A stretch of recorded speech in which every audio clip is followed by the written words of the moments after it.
teman-teman yang saya hormati, sebelum kita membeber dengan pertanyaan yang tak lulu, kenapa mantra-mantra Jawa juga bisa diambil di dalam mantra-mantra yang ada di kisah cerita wayang Purwa atau wayang kulit. Sebelumnya kita untuk mengoreksi diri bahwa hiburan yang bersifat wayang atau kisah-kisah pewayangan memang benar-benar berasal dari negara India. Di zaman dulu di Pulau Jawa atau di Nusantara belum ada kisah-kisah yang menarik, dongeng-dongeng yang begitu dahsyat belum ada. Kemudian muncullah seseorang atau golongan yang berasal dari India. Mereka menyebarkan agama dan otomatis dia menyebarkan dengan yaitu tentang kisah-kisah wayang atau kisah-kisah yang berasal dari India yang disebut dengan pakem Mahabharata dan pakem Ramayana. Kisah Mahabharata dan Ramayana benar-benar merupakan kisah yang begitu indah, begitu apik dan begitu sempurna. Bukti nyata bahwa cerita Ramayana dan Mahabharata, nenek moyang kita benar-benar menggandrungi dan mencintai, sehingga pada saat para gujarat-gujarat yang berasal dari India mereka datang ke Pulau Jawa atau Nusantara dengan membawa cerita, para nenek moyang kita juga bisa menerima, sehingga pada saat dalam pola pikiran nenek moyang atau daripada pemikiran daripada orang-orang pribumi, karena mereka sudah kecanduan dengan cerita itu, maka mereka akan menuruti atau mengidolakan kepada orang-orang Gujarat yang berasal dari India, sehingga peradabannya daripada nenek moyang kita juga terpengaruh dengan ajaran agama mereka, yaitu agama Hindu, yang dilanjutkan dengan selanjutnya agama Buddha. Sehingga di dalam kisah-kisah penyebaran agama Hindu, mereka juga melantunkan beberapa tembang, mereka juga memberikan kisah-kisah cerita dongeng daripada kitab Ramayana dan Mahabharata. Sehingga di dalam budaya yang ada di Indonesia seolah-olah tergeser, yaitu dia tergeser daripada budaya yang berasal dari mancanegara atau dari negara India. Seluruh persada Nusantara mereka menggandrungi dengan kisah pewayangan, yaitu Ramayana dan Mahabharata. Setelah datang di Indonesia dan orang Jawa atau orang Nusantara semua bergandrung dengan cerita itu yang mantap kepada yaitu kepala orang-orang pribumi, sehingga mereka hari-hari hanya membicarakan tentang kisah-kisah Ramayana dan Mahabharata. Ketambahan daripada orang pribumi juga tergeser untuk mengikuti tentang pengembangan ajaran agama Hindu dan Buddha. Dalam kisah pewayangan Ramayana dan Mahabharata yang sudah dicintai oleh orang-orang Indonesia, sehingga yang mendongeng, yang menceritakan tidak hanya orang India asli, bahkan orang-orang pribumi juga ikut-ikut mengembangkan cerita itu, ikut-ikut mendongengkan dengan cerita Ramayana dan Mahabharata, yang kemudian dianggap sebagai seorang pitutur atau seorang pencerah daripada cerita itu, yang dapat dikatakan yaitu modal barang kang ilang yang disebut dengan dalang. Dalang adalah sosok orang yang bercerita atau menceritakan atau yang mendongengkan sebuah cerita. Sehingga di dalam cerita Ramayana dan Mahabharata, cerita-cerita kisah yang ada di sana dikemas oleh orang-orang pribumi, sehingga ada penggeseran daripada cerita-cerita itu yang mungkin ada beberapa adegan yang tidak sama dengan aslinya. Kita buktikan pada saat pengembangan agama Islam masuk ke bumi pertiwi, sehingga Islam pun atau para wali pun juga ikut campur untuk yaitu menyedap atau mempelajari dengan ilmu pewayangan atau ilmu pedalangan atau pakem Ramayana dan Mahabharata, karena dengan tujuan pada zaman itu bahwa pribumi sulit sekali untuk dipengaruhi ke agama lain karena mereka sudah kecanduan dengan kisah Ramayana dan Mahabharata, sehingga cerita itu dianggap benar-benar sungguh-sungguh terjadi, bukan hanya bayangan dan cerita, dianggap itu kisah nyata. Makanya dengan alur ceritanya yang begitu indah, mereka orang pribumi sudah tidak percaya dengan cerita kisah-kisah dongeng yang lain. Dengan sumerbaknya kisah Ramayana dan Mahabharata, sehingga para wali juga ikut serta untuk yaitu membeberkan tentang budaya yang berasal dari India, sehingga kita ambil dalam satu sosok yaitu dari Kanjeng Sunan Kalijogo. Mereka juga mempelajari tentang kesenian itu, mempelajari tentang kisah Ramayana dan Mahabharata. Kemudian para wali-wali pun juga ikut serta untuk menciptakan karya yang disebut dengan pewayangan, sehingga pada zaman dulu berupa beber atau wayang yang diceritakan saja atau bentuk gambar. Setelah adanya orang-orang yang mengembangkan agama Islam atau nenek moyang kita atau para wali yang mengembangkan agama Islam, mereka akan mencampurkan yaitu dengan pewayangan yang diselipkan dengan ajaran-ajaran Islam, sehingga pada zaman itu Sunan Kalijogo menciptakan sebuah wayang yang dibentuk dengan berupa yaitu bahan dari kulit kerbau atau kulit sapi. Berarti itu yang membuat wayang kulit seperti itu adalah peninggalan dari para wali. Kalau kita lihat seperti itu, kalau kita lihat, kita kan hidupnya di zaman sekarang, kita tidak tahu hidup di zaman dulu. Tapi kalau kita lihat sebelumnya wayang itu kan ada yang beber. Jadi dalang dulu itu tidak memegang wayang, hanya memegang duding, ceritakan dengan gambar-gambar itu saja gitu loh. Akhirnya dengan adanya perombakan daripada para wali, akhirnya bentuk-bentuk wayang diberi garan, danganan, cempur dan sebagainya, sehingga wayang bisa digerak-gerakkan.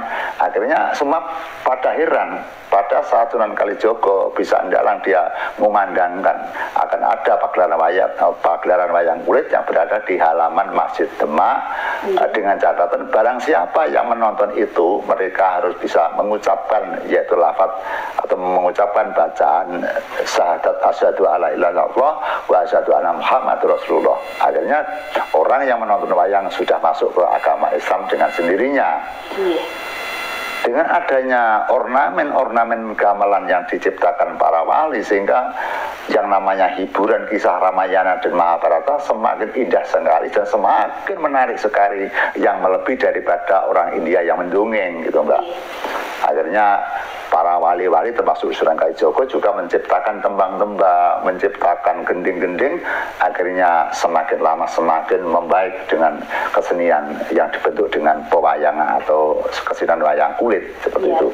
Setelah wayang sudah dipelajari oleh para wali, kemudian para wali sudah melepaskan, tidak begitu menangani itu karena sudah dapat dirasakan bahwa penduduk yang ada di Nusantara sudah semua atau sudah banyak sekali yang sudah masuk ke Islam, sehingga para wali menangani yang lain, sehingga dengan adanya wayang itu diteruskan para dalang-dalang pribumi gitu. Tokoh-tokoh dalang pribumi, hingga wali sudah tidak begitu menangani tentang kesenian wayang kulit, menangani dakwah Islamiyah yang lain. Diteruskan para dalang-dalang dulu, yang mana dalang-dalang mementaskan kisah-kisah wayang yang ceritanya juga dilibatkan dengan kisah-kisah karangan para wali gitu loh. Seperti kalau di India kan tidak ada Mbak cerita di dalam pewayangan itu yang bersifat atau yang berlogo, yang bertema dengan wahyu.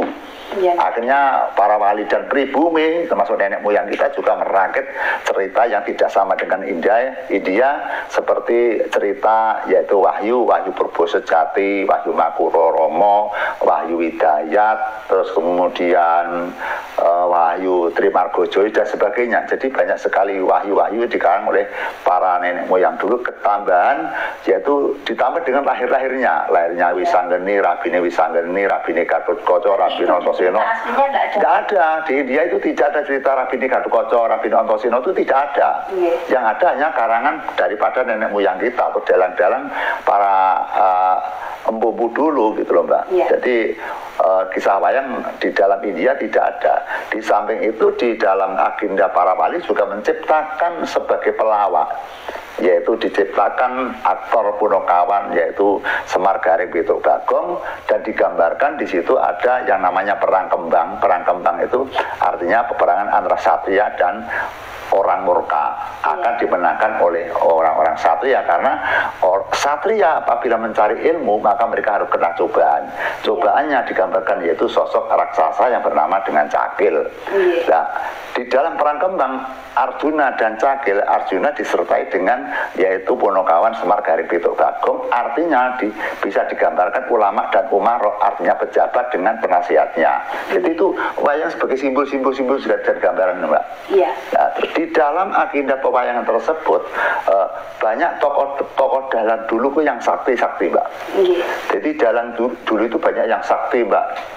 Misalkan Arjuna memanah pakai kulit lembu itu, panahnya itu bisa menancap kepada kayu atau pring atau terop itu Mbak. Atau kalau tidak begitu bisa juga wayang kulit yang ditancapkan di pohon pisang itu, kalau dalang itu tidak sakti maka bisa dibikin debok tadi atau pohon pisang tadi tidak dapat ditancapi oleh wayang atau garan atau cempurit, tidak bisa. Akhirnya sama dalang juga diganti dengan pohon pinang. Jadi tidak debok, malah diganti pohon pinang. Kita bayangkan bahwa pohon pinang begitu atos sekali. Sehingga pada saat era dulu, para nenek moyang kita, dalang-dalang dulu, pohon pinang yang begitu atos bisa juga ditancapkan wayang-wayang itu. Karena kesaktian daripada para dalang-dalang dulu.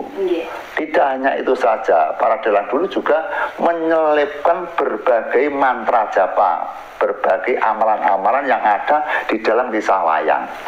Termasuk menyelipkan kisah-kisah wayang yang tidak ada di India, kemudian diadakan di Indonesia, seperti Gatotkaca Winsuda, Gatotkaca Dadi Ratu, sejarah Pringgondani. Sehingga di dalam India pun tidak dimunculkan sosok Gatotkaca menjadi raja di Pringgondani.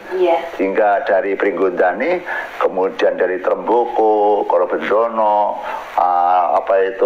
Brojomusti, Brojodento, Brojolamatan, Brojowikalpo dan sebagainya itu di dalam India nggak ada. Tidak dikisahkan. Sehingga di dalam kisah-kisah Indonesia sejarah Pringgondani ya disebutkan bahwa Gatotkaca menjadi raja di Pringgondani dengan diganggu oleh yaitu Brojodento. Akhirnya Brojomusti membela Gatotkaca, Brojodento, Brojomusti mereka bertengkar membela sang Gatotkaca. Akhirnya peperangan itu menjadikan mantra kesaktian yang dinamakan Ajian Brojomusti. Mbak, berbicara tentang mantra-mantra yang ada di pewayangan itu kan masih menjadi kepercayaan di masyarakat Jawa, khususnya di lingkungan kita Mbak. Seperti halnya ruatan. Dan ruatan itu kan jika orang luar melihat, oh ini cuma tontonan wayang gitu, tapi ketika orang menjalankan itu terus dengan kepercayaan mereka, kemudian si dalang kan kemudian membacakan mantra-mantra Mbak, untuk menghilangkan apa Mbak? Sukerto. Menghilangkan Sukerto. Itu setelah wayang selesai, setelah pagelarannya usai, ternyata dalam kehidupannya benar-benar ada perubahan, benar-benar ada keajaiban atau mukjizat Mbak. Nah itu kenapa kok bisa dari tontonan yang hanya hiburan terus bisa nyata gitu loh Mbak? Karena di dalam hiburan pagelaran wayang kulit itu penggambaran daripada jagat gunar dan jagat gulung gitu loh Mbak. Digelarkan bahwa yang namanya pohon pisang itu digambarkan bumi atau tanah. Terus kemudian kelirnya berwarna putih itu digambarkan jagat. Kemudian di kanan kiri ada gunung merupa itu kayon atau kayun kegayuan pohon-pohonan atau gunung. Jika di dalam pewayangan ini simbolnya kehidupan yang ada di muka bumi ini. Sehingga di samping yang memiliki histori, memiliki dengan kemanjuran atau gaib yang tertradisi itu memang pencipta cerita wayang, pencipta gamelan, pencipta gending, semua itu disertai dengan berpuasa yang kelas tinggi, sehingga yang ada di dalam kisah wayang baik itu gamelan atau ceritanya pasti mengandung nilai-nilai gaib yang tinggi seperti itu. Sehingga kalau orang Jawa mengatakan juga malati, bahasanya seperti itu. Ya, terus kemudian ini Mbak, ini mungkin agak melenceng Mbak ya. Kita membicarakan tentang mantra-mantra, apalagi kalau ruatan itu kan tidak boleh orang hamil itu menonton ruatan Mbak. Itu efeknya kenapa Mbak itu Mbak? Yang ditakutkan di dalam mantra-mantra itu kan menyebutkan dengan berbagai makhluk hidup, seperti manusia, hewan, termasuk para gaib-gaib, jin, setan, pelayangan dan sebagainya. Ragam-ragam yang disajikan itu kan lengkap. Yang disajikan mereka perabot-perabot atau sajen yang dipakai untuk menghormati makhluk Tuhan yang tidak dapat dilihat oleh mata. Sehingga andai kata nanti ada penonton yang mereka misalkan hamil, terus mereka kena gangguan daripada makhluk halus, nah ini kan berbahaya sekali. Sehingga di dalam arena ritual pangruatan sepertinya mereka mengadakan hal-hal yang sangat rahasia sekali, yang sangat religi sekali, yang sangat berbahaya sekali. Namun dari itu kalau dilihat daripada kacamata di era zaman dulu sebelum tahun 45 dengan tahun 2024 itu sudah selisih jauh. Karena kalau ruatan di zaman dulu pasti menyanyian saja ada 1 kilo Mbak. Jadi mulai dari wayang dimulai terus memakai dengan ukuran yang lengkap dan mereka itu menyalakan itu menyan atau patupan atau tupo sampai nanti akhir lah. Sekarang itu tidak, ahli pengurus sekarang hanya pakai dupa atau yuswa, sehingga nggak begitu keramat sekali. Yang kedua, para dalang-dalang aktor dalam penguratan sekarang sudah bercampur aduk, memakai sinden-sinden muda, kemudian dimasuki lagu campur sari, kadang si dalang juga banyol-banyol atau pakai banyolan-banyolan, sehingga di dalam keramatnya ritual itu pun ya kurang begitu dahsyat manjurnya, tidak seperti dulu. Di samping itu para dalang pangruat sekarang tidak sama dengan dulu. Kalau dulu dalam pangruatan itu mereka pasti berpuasa sebelum nyangruat, dan dalam ruatan sekarang itu tidak berpuasa itu. Sehingga kemanjuran, kawibawan daripada dalam pangruatan sekarang kalau dengan pangruatan dulu masih mujarab atau masih sakti zaman dulu. Karena dalam pangruatan dulu itu benar-benar mereka orang yang terpilih, orang yang benar-benar sudah tidak mementingkan urusan duniawi. Seperti misalnya dalam pangruatan dulu sudah tidak senang melihat orang cantik, sudah tidak begitu senang melihat dengan kesenangan di dunia ini. Mereka hanya senang bersidik kepada Tuhan, dan mereka sebagai taulatan, sebagai contoh kalau menjadi dalam pangruatan tidak berani neko-neko Mbak.